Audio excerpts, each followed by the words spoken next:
They are backing the truck up or the commercial airline or whatever mode of transport to accumulate gold in a massive way, so much so that there's nothing else that compares as to how much gold they are bringing in their country. I'll tell you what nation it is and why this is so important and so different than anywhere else in the world as we explore.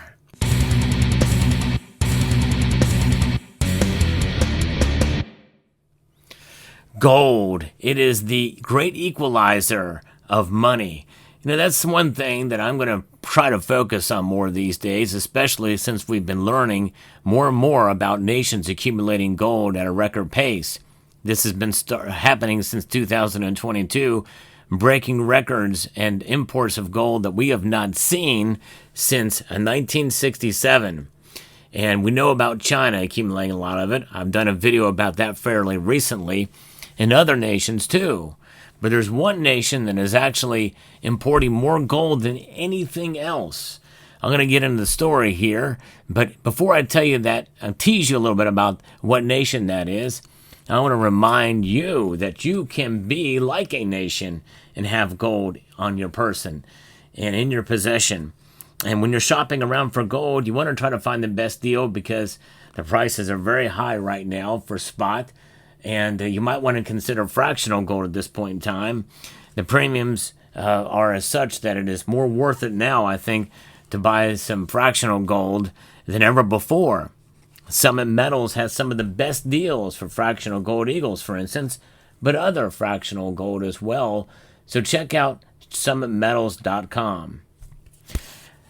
So this nation that we're talking about here is not the United States of America.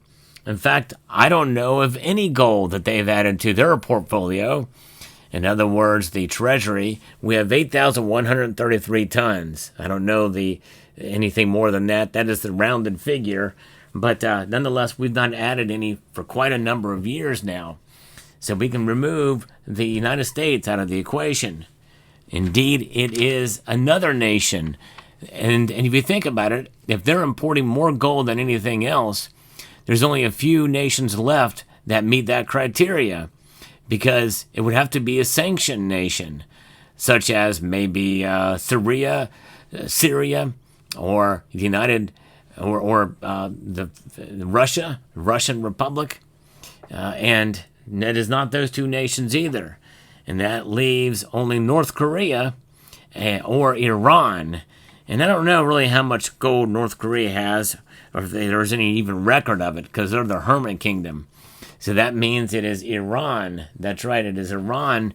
That's the nation that has imported more gold than anything else right now. It makes sense. Imam Khomeini International Airport has processed 96 tons of gold imports valued at $7.651 billion during the Iranian fiscal year ending on 20 March of 2025, according to the airport's Director General of Customs, Alam Hossein Nohi. And this is a story that comes to us from the Libyan Express. And it says that they have just reported this, that on Monday, just this past Monday, Nohi reported that total imports through the airport south of Tehran reached 65,000 tons of goods worth $14.238 billion, representing 66% increase in value compared to the previous year. Gold led the import categories, though, followed by mobile phones valued at $1.713 billion and raw materials for pharmaceutical and medical equipment manufacturing. The airport saw passenger traffic rise to nearly 8 million travelers during the same period, marking a 6% growth year on year. And that means they're probably using some of these commercial airlines to import the gold in. Where are they getting the gold? Likely probably out of Switzerland. But nonetheless, you know, there is a lot of gold trading happening not only in Switzerland but also in Dubai as well. But Iran is doing something because they're protecting themselves. They're protecting themselves with gold. So, in a sense, this is not much of a surprise, but it does teach us a very valuable lesson. Most of us know that Iran is an enemy of the West in general, and an enemy of the United States in particular, and Israel as obviously as well too. But heavy sanctions have been placed on that nation, and those sanctions mean that they can't do as much business in the world unless they have a way to do it without it being tracked, or to protect themselves from further cuts and sanctions. So they're accumulating gold. Now, sanctions may be justified on Iran. In fact, they are the largest sponsor of terror in the world. So it's understandable that there's some sanctions involved. But nonetheless, there are some injustices with regards to sanctions, and we've seen that happen in places like Canada with the truckers, and also here in the United States with debanking of conservatives. And so therefore, it is a situation that we can find ourselves in, either through error or through malfeasance, where we can be targeted for sanctions. So it's a good idea for us to protect ourselves, not only with gold, but other ways to protect ourselves as well, such as silver, off-site stored food, and other materials, weapons, bullets, that type of thing.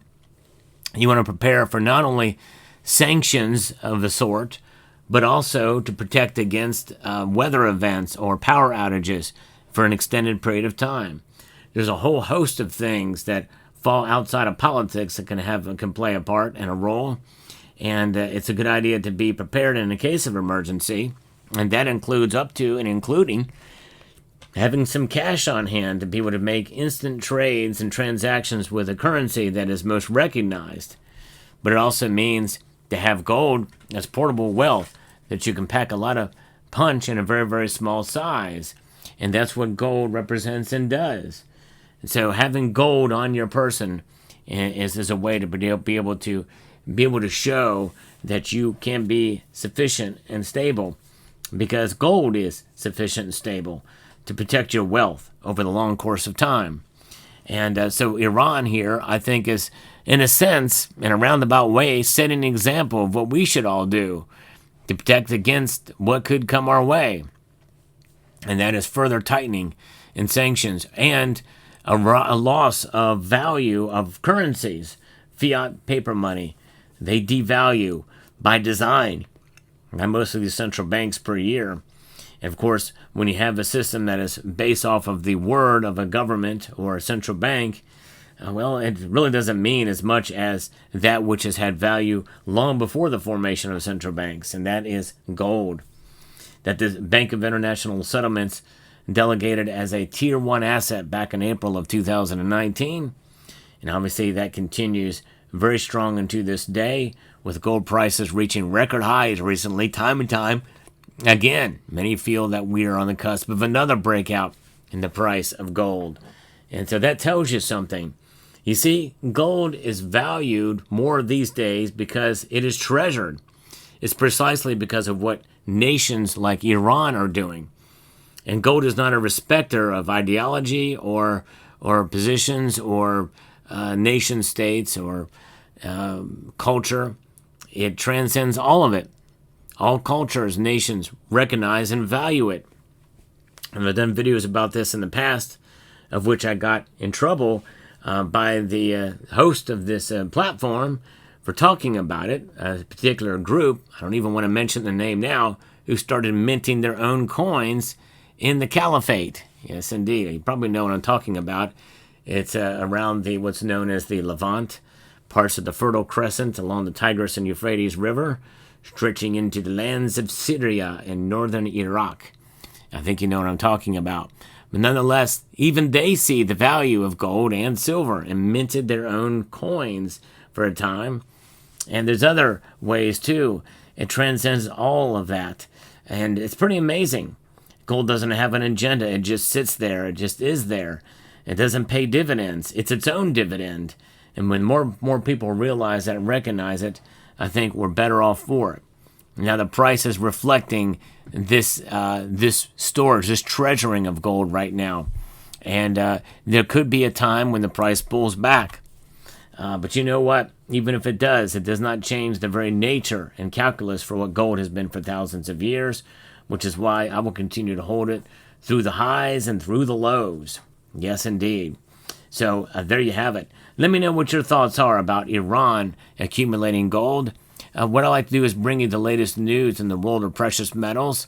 So I hope you will consider checking out the videos I'm going to post at the end screen of this video as well to check out some content you may have missed recently. Some important stuff. I do post daily content here. So hope you enjoy what I do here. And if you do, hope you'll press that thumbs up button down below and like this video. With that being said, I'd like to extend a multitude of gratitude to each and every one of you for taking the time to watch and to encourage you to please rate, share, comment, and subscribe.